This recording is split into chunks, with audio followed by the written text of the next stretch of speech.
¿Qué te pasa? Estaba pensando que ella es la mujer más bona que conozco. Estoy segura de que mientras la tu vida conocerías a muchas mujeres bonas. Quizá ves de alguna. Pero no como tú.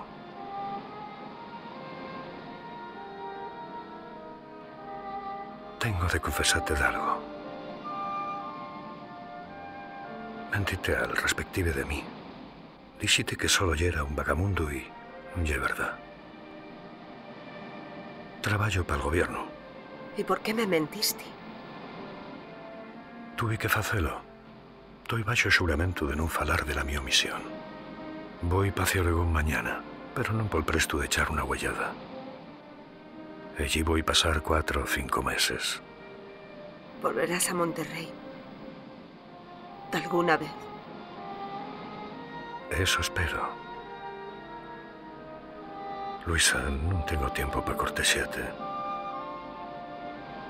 Y no soy lo que se dice un perfecto caballero.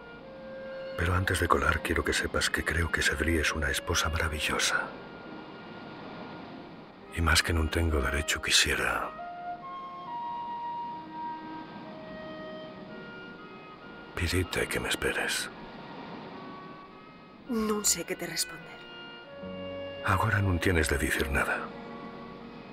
Solo quiero que lo pienses.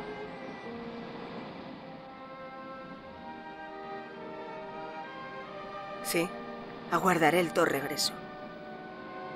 No puedes imaginar lo feliz que me faes. Yo no tengo abondo para regalarte como alcordanza ni siquiera un anillo. Lo único... Ya este collar. Diómelo mi madre estando a punto de morrer.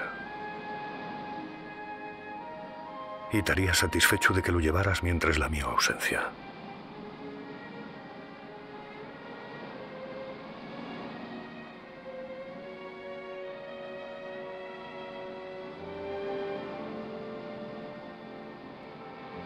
Será un orgullo para mí llevarlo.